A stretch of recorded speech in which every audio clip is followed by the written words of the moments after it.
Russ, Shannon. And what would they be without Chris? You're listening to Under the Hood with the Motor Medics.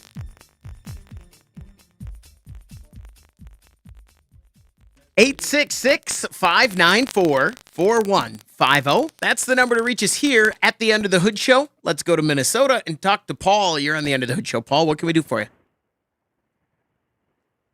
Good morning, guys. Got a 6.2. It's got 230,000 on it. It just had the cam and lifters replaced. They're telling me to run the 020 oil. What do you say to that?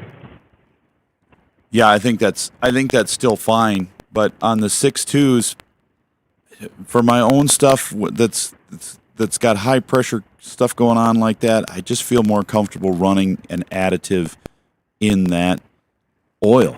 And I'm running that Justice Brothers heavy duty vehicle because it's a metal conditioner and it's going to protect those parts. I just get real concerned about. We've had so many problems with cam and lifters on things, and most of the time it's an oil system. The oil is just not protecting as well as it should. It's a wear issue. We take them apart, we see wear. Wear comes from friction. How do you reduce friction? You put a metal conditioner in it. So I would be very apt to run that.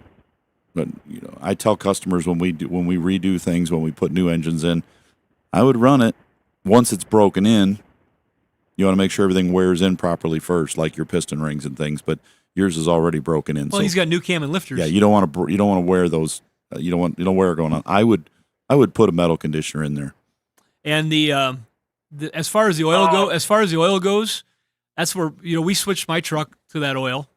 Once they recommended it. If I was in a warmer climate myself, I'm running 530 in it. Yeah, but we just got such variation of climate here. It gets too cold. It just gets too cold for that. That's not what it's recommended for. You got issues, but when it gets down below freezing. But if I was in Texas, I'd probably be going with something just on my own. Everybody has to make their own decision, but most people I see are doing that. It was fine when they built the engine. They recommended it. Yeah.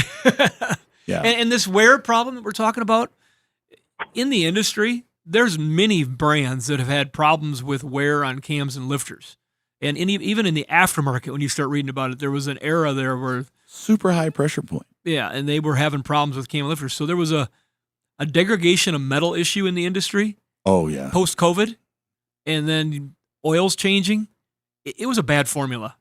That's all there is to it. Does that help you out there, Paul? My question is, in the race car world, we run a 5W20 with some added zinc. That is the additive. Should a guy do that in these? Well, the Okay. 020, what I'm talking about, that heavy duty vehicle is the replacement for that. People are using that where you're low on zinc and ZDDP. So this is that. Yeah. This is that version of the same. Yeah, you're just doing something to protect it. So if you can't remember what ZDDP is, that Al Carson's used to work with us. I just saw Al. He used to call it Zippity Doodah product, ZDDP. Paul, there you go. Thanks very much for the call. You said earlier that the oils they're not as due to federal regulated emissions in our country. We have removed a lot of the products that provided extra lubrication in the oil. The oil's the same. Yeah, that's important. It's not an oil quality issue. The refinement it's of the it. process of the oil nowadays. Yeah. What they're taking out, like diesel fuel, they took all the sulfur and the tolerances in the engine, and they're smaller. Yeah, but so you need something that's going to flow very well and reach all the areas, but you also need something to protect. And while we used to have things in the oil and in the diesel fuel, oil, not there. Yeah, we're not hunting whales anymore. Polar bear. I don't think that was in oil. Spit. Yeah. No. Yeah, it was. Yeah. Well, did you read that on the ingredients of some brand name oil and see? I'll say this: no whales were squeezed or harmed for this. The amount of things they used whale oil for back in the day, it might have made it into vehicles. It might have made it into cars for a while. Oh, they used it. People would use that in like rear ends of cars to quiet them down and things, along with banana peels and all sorts of things. The things that were in there were not. I was going to ask you guys banana a question. oil. Yeah. was going to ask you a guy a question the other day. Those things kept popping in my head. I was like, I wonder, when was the first time this and that? My thought just this morning coming in, I was driving a car and I said, I wonder what percentage of our total listening audience right at this very second has ever driven a car with a manual transmission. Ooh, good question.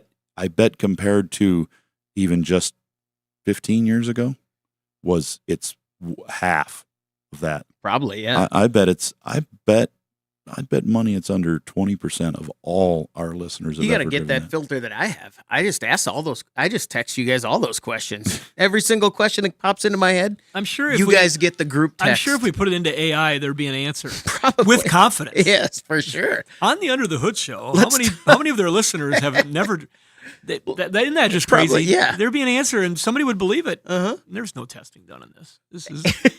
Let's talk to Rob. You're on the Under the Hood show, Rob. What can we do for you? Good morning, guys. Love the show. Thank you very much. Thanks. Thank you. While it's Accord Day, I have a 2016 Honda Accord, which actually does also make the tensioner noise on cold startup. But once it's warm, you restart it. Doesn't make a sound again until it cools off. So It's fixed. I've been going and praying and hoping that everything's going to be fine. My mechanic has reassured me on that. But anyhow. I had a question about fuel. Heard you extol the virtues of running E15 in it in your vehicles, Russ. I've had this for a year and a half or so, put, 20,000 miles on it, something like that. Generally, it runs E10. I've run maybe 4 or 5 tanks of E15 in it. Usually if I'm on a trip somewhere and I get sticker shock from seeing what the price of the E10 is. And generally speaking, it runs fine, but I've noticed on long trips, if I'm running the car for 3-4 hours and then go to slow it down, there's a noticeable rumble in the idle.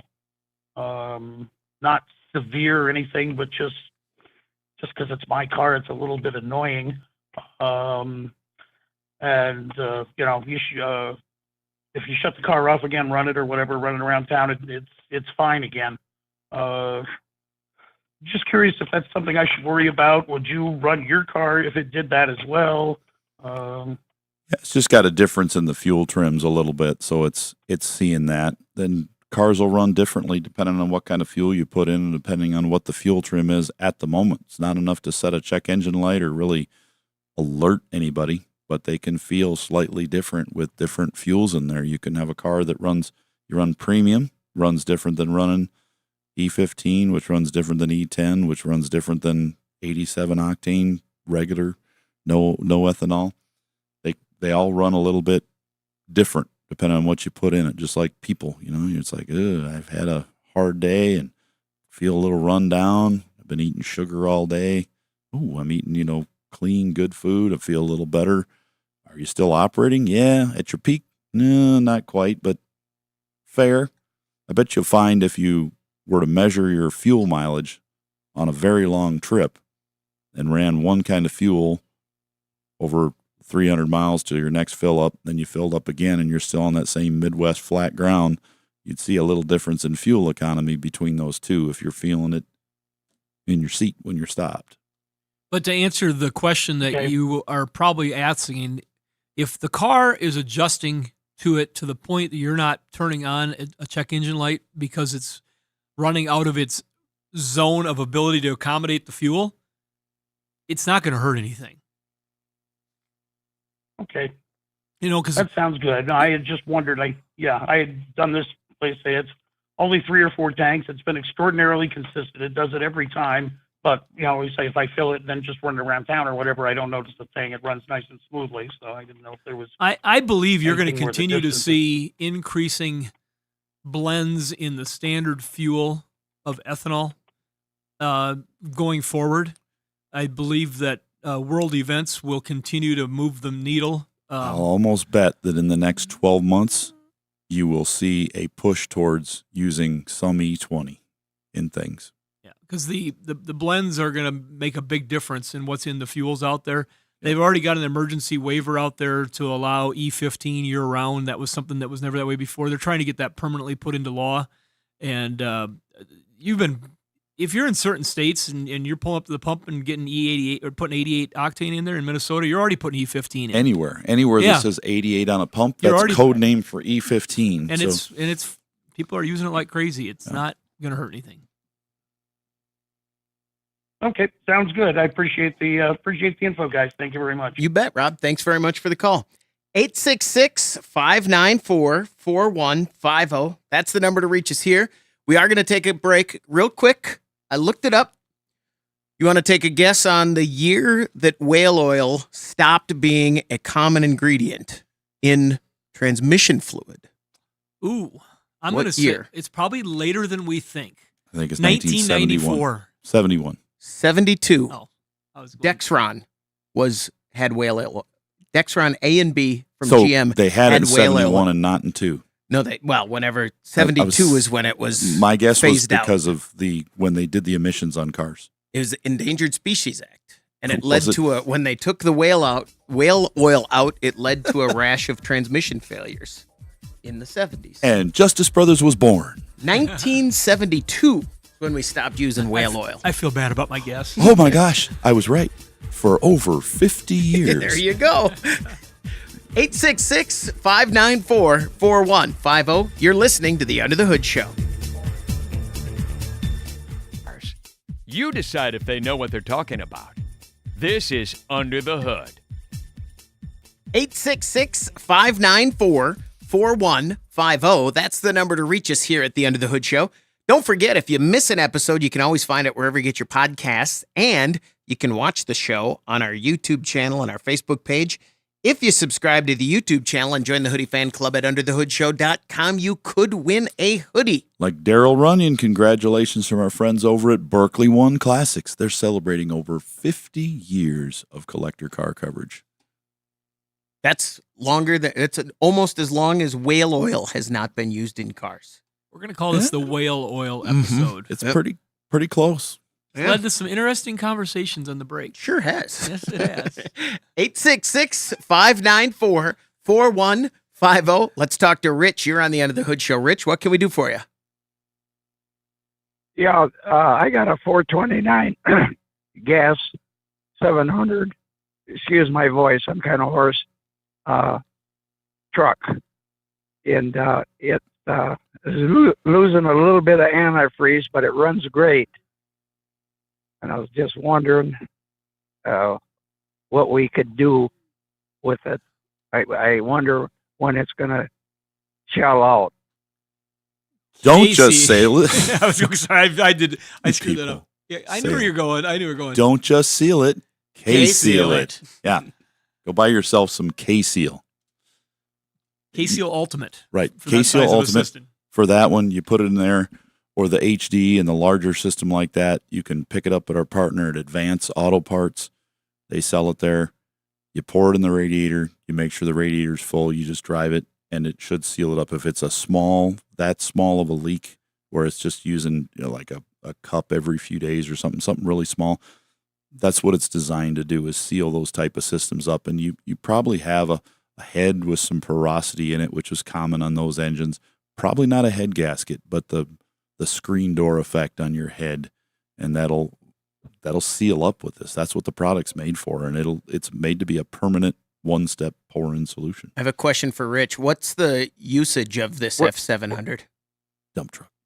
Well, I pump out septic tanks. I don't drive a long distance, sometimes 100 miles a day, sometimes 25. But if I'd have to replace the engine, can you get a 429? I've been checking, and I can't get a 429 to put in that truck. You'd It's probably fuel be, injection, and I fell in love with it. you'd probably be in a Would you situation put an where engine? Would you put an engine in for me? No. no, you'd probably be in a situation where you'd have to have somebody. If there's not, you're not going to find a remanufacturer for that typically. I mean, you could check, but I Swan's doubt truck it. engine is what it is. But you'd probably be in a situation where you'd have to pull the engine out and send it to a machine shop and have them rebuild it. I think, Car Dash Part may have one of these engines, and here's why. That engine was used in all those Schwann's trucks. And this facility here has seen, a dozen of them since I've worked here. Yeah, most of the ones we got were GM, but yeah, for sure. I mean, Swan's trucks. So Yeah. depending on where you go, they had some of those Fords. So I think you'd be able to find one. And if with this kind of truck, I'd probably try to go for if you could find a good running truck yet that was just beat up real bad and they didn't want to run it for whatever. They're like, I don't feel comfortable using my dump truck anymore. Get the whole engine and then have somebody put it in. But we don't do medium duty or heavy duty trucks. We do lots of engines in cars, trucks, vans, anything you can imagine. Some small box trucks sometimes. Up but to 1 ton, basically. yeah, we just don't do the medium duties of 700, 650s, 700s are bigger than we're comfortable with, like for size wise. We don't have the equipment and the facility to do those big ones, but we can fix you up in anything else. But that case seal is probably going to take care of your problem, think and it's all gonna those fix thoughts it. are not necessary. Right. Yeah. For $20, you'll be good to go. Yeah, I think you'll be amazed at how well that works. I've had so many people with success stories on these older ones like this and fixed it right up. And I got to hear Russ say porosity on this call. Porosity. Porosity. Yeah, Yeah. that's a good name. Porosity. That is a great It's a word. good name for a band, like a garage band, a cover band. Porosity, because the hits flow through you. Rich, thanks for the. What? I'm gone. Holes in their career. Rich, thanks very much for the call. Good luck. 866-594-4150. Kevin in Arkansas, you're up next on the Under the Hood Show. Kevin, what can we do for you? Hey guys, thanks for taking the call. You bet. I used to live your way, but I moved to Fayetteville years ago. Took my old car with me. My question's about a 55 Chevy. I've had it for 52 years, actually. I had the engine pulled a couple years ago. A good local shop bored out the original 6-cylinder, the 235. Got everything running great. It just rolls down the road nice as could be. A few days ago, I'm driving down the road, and I'm going 65, and I hear a little hissing sound. Doesn't sound good. I get home and pulled the valve cover, and I broke a spring. Not totally, but I broke a spring on the head. So I'm going to have that repaired. They are the original springs. Since I've had this engine overhauled, do I need to replace all of them or just the one? What would you guys recommend? If they didn't put new springs in it when they overhauled it, I would replace all of them. If they just decided they were going to rebuild it and use the original springs, which happens most of the time on those. They can check them on their spring tension Well, checker. I'm not worried about the tension so much as they're getting brittle because of the age. And it broke like it did. And it broke. So, Yeah. If it didn't break far enough or a valve dropped and caused piston contact and problems, you got this choice. Put one spring in it now, drive it, and if it happens again, do all of them because it's a significant time-consuming thing to do all of them. Or if you're going to take this thing across country, you don't want to risk it. What'd they tell you? I know. Same thing. I talked to the guy who did the heads, and he remembers the car. And I said, yeah. I said, I just broke. He said, you can replace one spring, or we can spend 4 or 5 hours and replace all of the springs. And I said, what would you do? He said, one's good enough. I said, well, yeah. They're 70 years old, those springs are.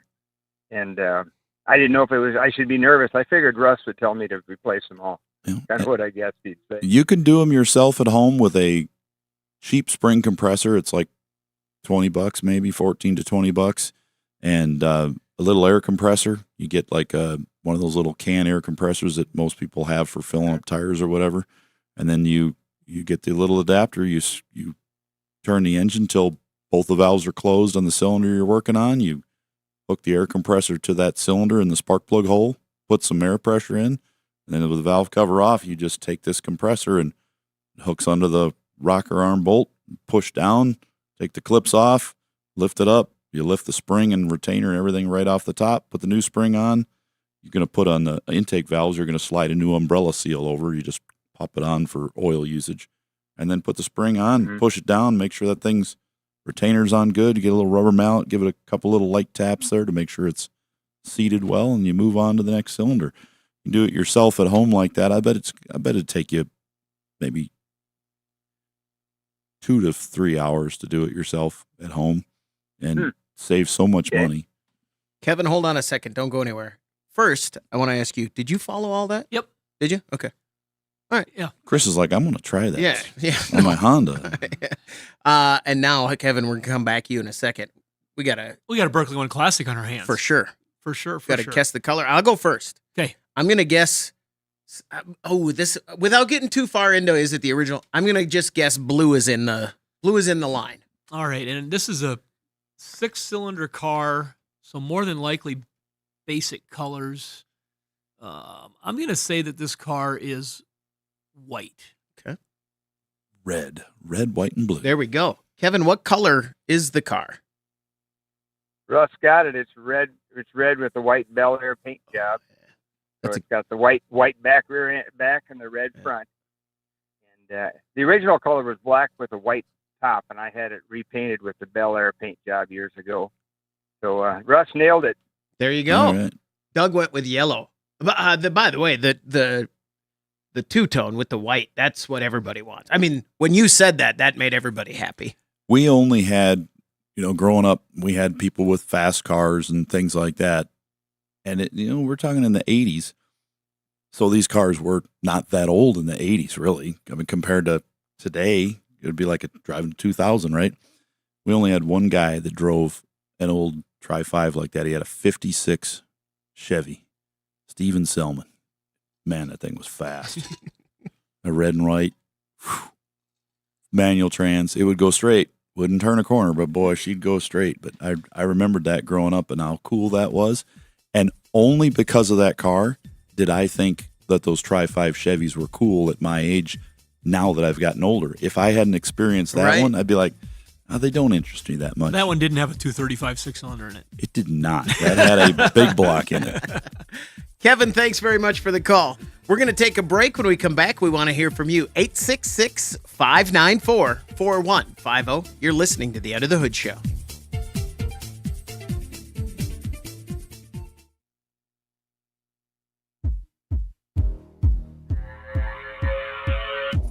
If your Band-Aid can is empty because you have so many dash lights on, you need to call Under the Hood.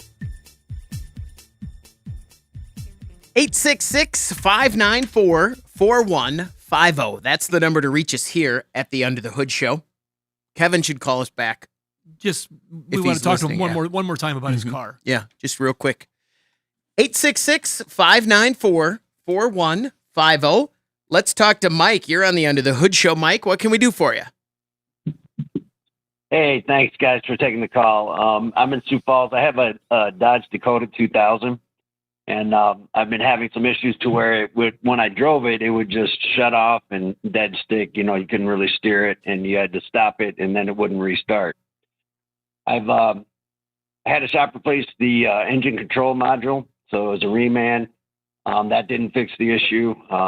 I had a friend tell me that if you replace the speedometer control sensor, the one that's on the outside of the transmission, that might fix it. I had that done. I also had the camshaft crankshaft sensor.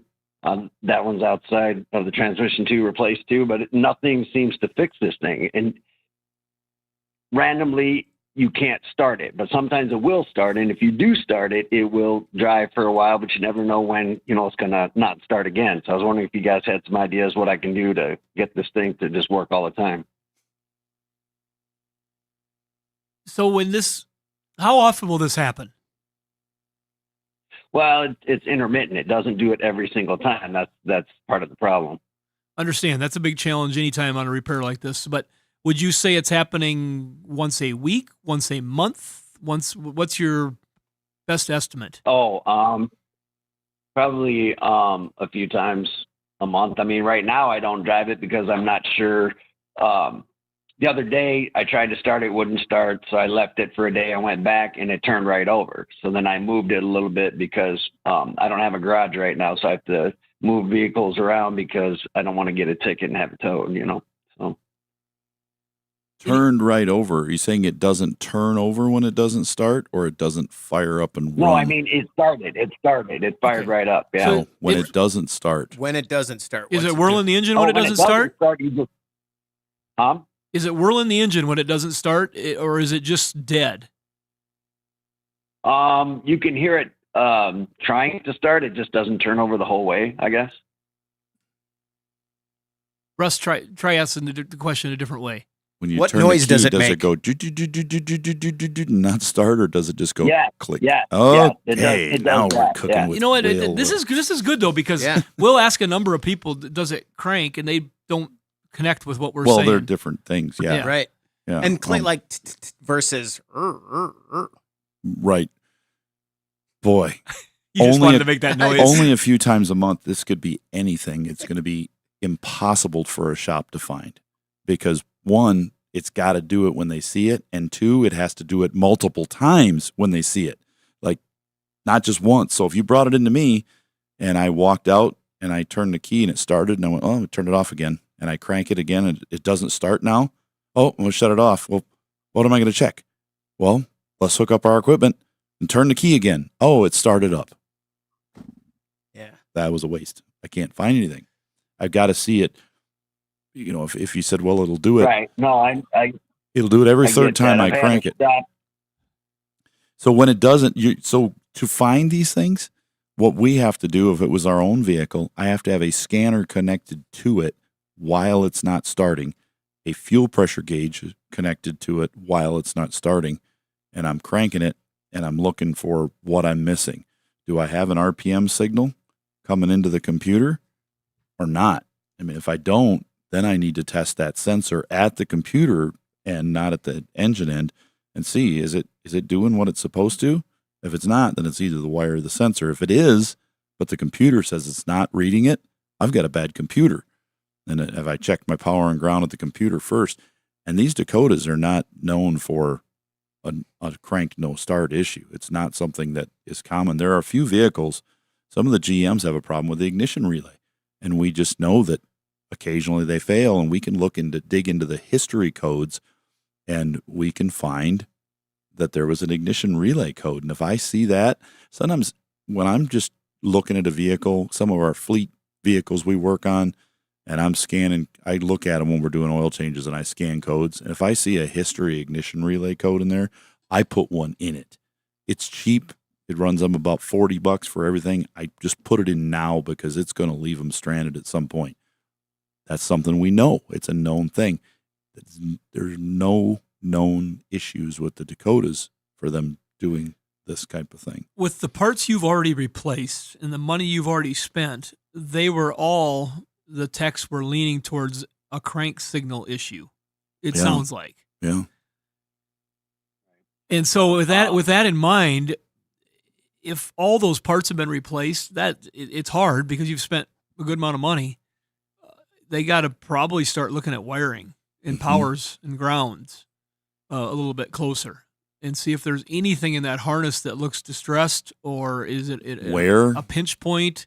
Washer fluid ran down somewhere. And I'm just throwing stuff out. You got Those things happen. Yeah. look for something that is a exterior. Can you wiggle wires around very slightly and then try to crank it and get it to not crank?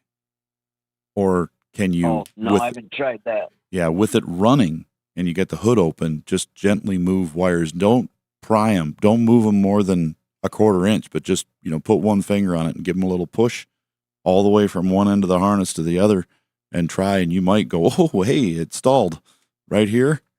Then you look at that real close. We've done that, and we found where we pull it away from the firewall or fender liner, and we look at the back side of it, and we see a rub through to metal where it's almost bare, and it's just enough that it makes the resistance, keeps it from starting at times. I got you. Well, you said connecting up the sensor to it. I had it at a shop in Sioux Falls, and the mechanic Tim, he did connect it up to that, and it seemed to be okay that way. But when it was starting, I don't know. You got to find it when it's not starting. It's the only time they'll be able to see it.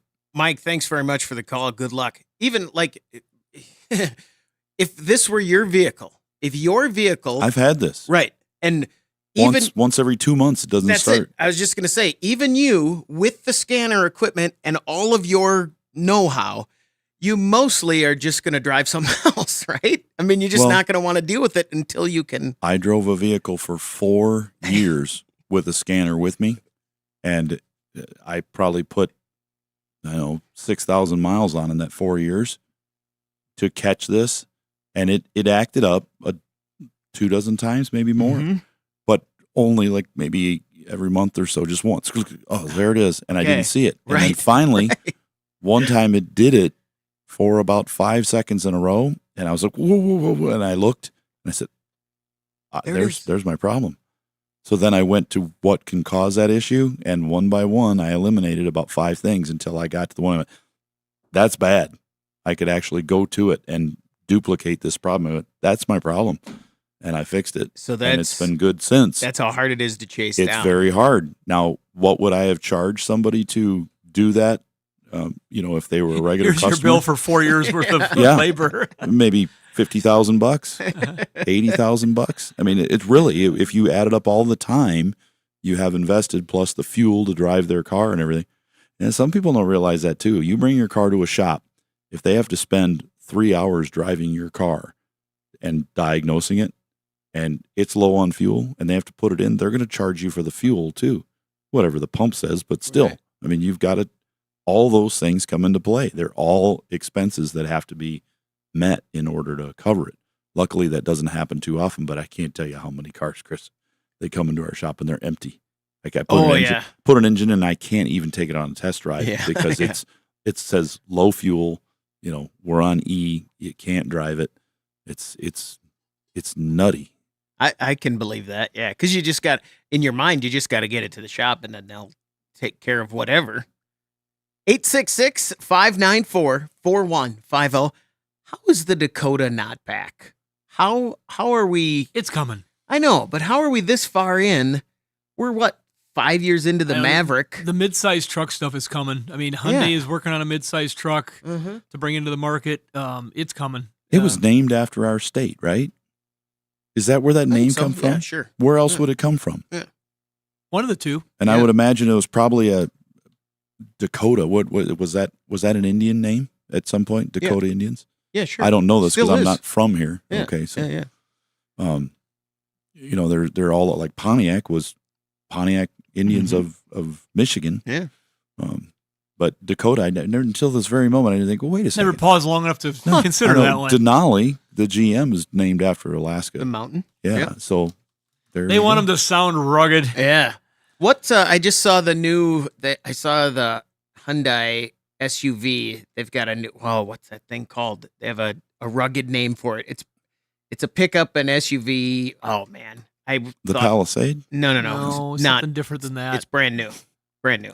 It's Where not was that? out Was yet. that named after It's not Garrettson, out the yet. Palisade It had to Park? be. Pacific, yeah, right here. Pacific Palisades, Yep. I'm guessing, is probably Is a little more. GM, have you guys seen, I mean, it might be just viral AI garbage as usual, but it looked like they were going to do a little more rugged looking modifications to the Chevy Blazer, the small Blazer, making it look more like a real SUV. Have not Chris will seen have to that. do The some Boulder is the Hyundai that they're talking The about. Boulder? Body on frame. That should have been, Yeah. the Boulder should be a GM product, don't you think? Like the Colorado Boulder. There you go. This was what was in my mind the last couple weeks we got together. I never had a chance to get to it. Are there any brand names in the world better than Stable and Battery Tender? Because they are what people just call them now. Yeah. And that comes from Kleenex. Battery That That's type the of one they thing. go to. Stable. Yeah, that's But good. when you go to buy Kleenex, you just you're going there. You don't care what it is. But if you go in and ask for stabilizer or a battery tender, those are brands of those things that you still go for because you ask for it. It's quite interesting. If I go into the grocery store and say, "Where's your Kleenex?" They're not going to go, "Oh, here's Kleenex." Yeah, no, it's for sure. Go ahead, Shannon. I was just going to say we're getting to the end here, but we have got Earth Day ahead of us. Mm-hmm. And every year at our company, we honor Earth Day with different things. And we know that from testing that's been done in our industry with a technical institute, the carbon savings equivalent for using used auto parts is huge. We have the data now to prove what we've always known. By putting one used door on your car, like we did on Chris's Honda that was damaged in the left rear, how many gallons of gas It was was like that? 18 gallons or something like that. Yeah, of fuel is that's saved. the carbon savings by just putting that Equivalent. on instead of having to Yeah. build a door. So for Earth Day, we'd like to remind people of that reuse is the best way to recycle. But also, we're going to be doing an amnesty day at our company.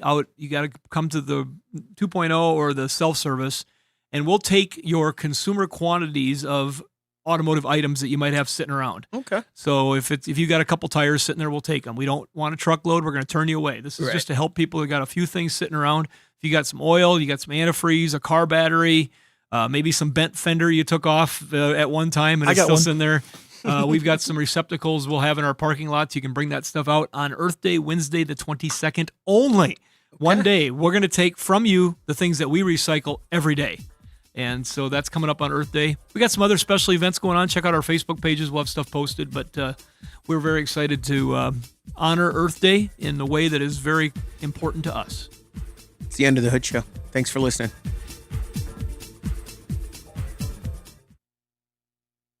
All right, this is the after show. I had you there, pal. I had you. I didn't know. I didn't know. because I never said anything about it before. No, I got it. That is, do you guys ever do like tours out here for the public? I mean, I know you do a ton of groups and stuff. I wish I had more time to do Yeah. those sort of things. I would love to do it, but we get people just will show up and say, "Can I get a tour?" And it just doesn't ever work. I mean, like, Yeah, that seems impossible. yeah. I mean, we'll do like scheduled tours with some civic groups that come out. Give them an opportunity. I know we've got the youngsters in the automotive trade coming out on the 29th from the technical school. There's 30 of them or so in the automotive programs. We like to show them what happens at a modern professional automotive recycling facility. And I wish I had more time with them. I'd get them up and show them in the service center too, because we got a pretty good looking service center that'd be nice to show them also. And but we have never done other than the open house we had when we built this new facility. We opened 25 years ago. No, 2018 July. So Which to just me hard to believe seems it's 6 years ago, unbelievable. almost 6 years ago. The road, Well, no, the road is long further. The road is When was it? 2018. 2018. Yeah, that's Yeah. 8 years ago. Yeah, in July it'll be 8 years. Okay, you just said 5. You just whatever said I that. said. Okay, I was wrong. okay, I was wrong. Yeah, all right. Bad math. Yeah, Fair but I enough. was starting to say the road. 2015 October was when we paved the road, and now it needs some maintenance already. Pretty Yeah. good, but 10 plus years on that coming up. We've been in this studio 6 years. Yep. 2020 was COVID, and we Yeah. So we started in 21. Yeah. January of 21 was here. the process Right? started in Yeah. 2020. I have a question. Let's see. When you built this new facility, Yes. Nordstrom's 2.0, it was very much, you had people coming through from the industry because it was pretty cutting edge at the time. Still is. Has it caught up, or is it just No, a slow there's thing? people continuing to come to our facility, Okay. but yet there's a number in our industry that have used ideas not just from Nordstrom's, but from other leaders that have taken the time to build a facility that's specific to our industry and copied them. You can go onto the if you want to get a tour of Nordstrom's, anybody can do this. You can go to YouTube. And you can go to it's Automotive Recyclers Association's YouTube channel. Okay. And on that YouTube channel, there is a 4-part series that one of my friends that's from Virginia and our executive director now, Vince, came out, and we'd spent 2 days and we gave a tour and explained how everything works, what it is. It is kind of zoned towards our industry, but it's very interesting. And so that tour has had thousands of views. And so we let people just see, we just told them what we did, how we're doing it. And so if you want to see that, you can just jump onto YouTube and go to the Automotive Recyclers Association YouTube page. And coming up soon on there, I don't know when they're going to release it, I did a long podcast interview recently. We have a ARA Unscripted, and they're interviewing industry leaders, icons, vendors that are influential. And so I finally got a chance to catch up with Vince, and we did that interview when I was up in Ontario. And we've been kind of gauging them to be an hour or so. Mine ended up being like 2 hours and 11 minutes. Imagine that. But Vince and I just really had a good time talking to each other, and it just kept going. And it's a little bit about our business. It's a little bit about our life. It's a little bit about everything.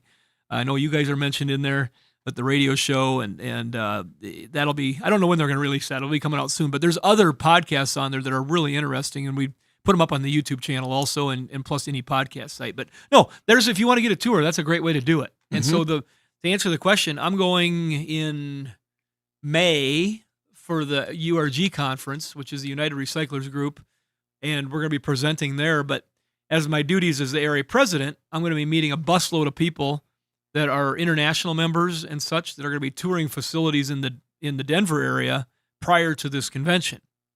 And so I'm going to be along with them. And one of those facilities, I hope they're not listening right now because I want to surprise them, is my good friends at Dario's are putting up a new facility. And so I'm going to stop in there having an open house. So there's others that have been asking, looking, and doing things. So I'll take my odds. They're going to get wind of it eventually, I think. So, but it's definitely been a movement for people to figure out, all right, what can we build and how can we make it work the best?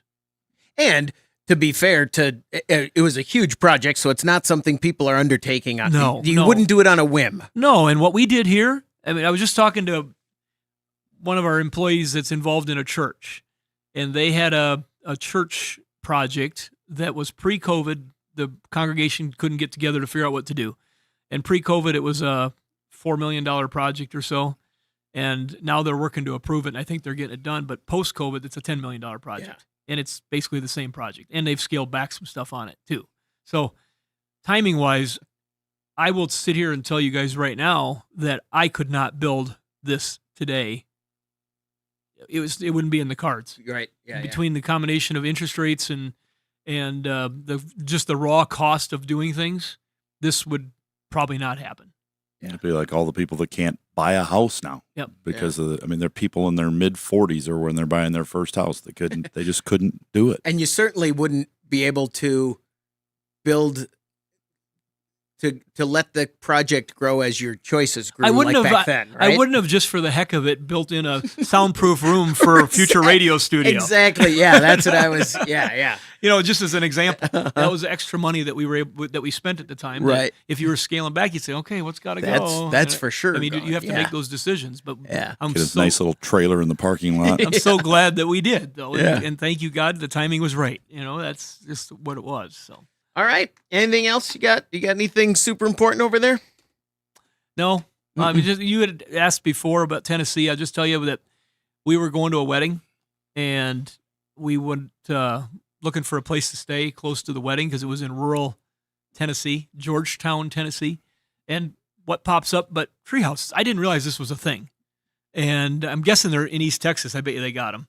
Oh, yeah. They do, and then we stayed in one down in Branson, Missouri.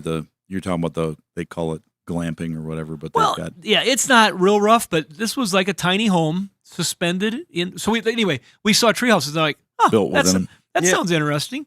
And so we went ahead and said, okay. Then we started shopping. By the time we were late, I'm always behind on stuff. And by the time we found one that looked okay, we were an hour from the wedding venue. Everything else kept selling. Mm-hmm. They kept selling on Airbnb or whatever. Right. Doing some more search, and we found this one. And we found a place called Treehouse Mountain in Copper Hill, Tennessee. And sounds delightful. And the gentleman that ran it and his wife were the most pleasant people.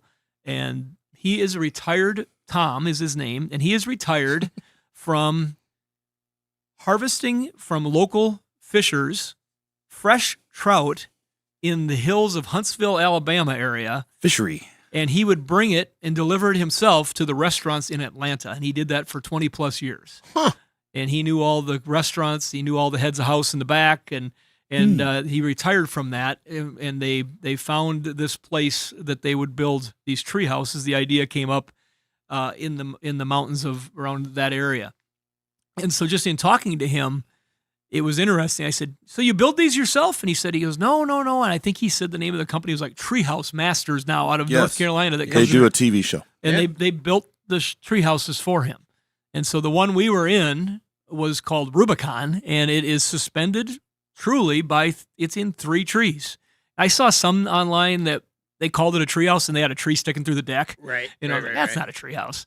And so you walk kind of a little suspended bridge to get to it, and it was really a cool experience. Yes, it had Wi-Fi. Yes, it had a small shower in the corner. Yes, Air conditioning, heat. Yes, it had a mini split, top and bottom. Still a treehouse. But it was a treehouse. We could say we stayed in a treehouse. That was a cool experience. Like Tammy said, she goes, "My dad never built me a treehouse," and so it was like, yeah, we got to sleep in one. We go to bed at night. You climb a Fisher Price wooden ladder that's like 10 foot to go up to the loft.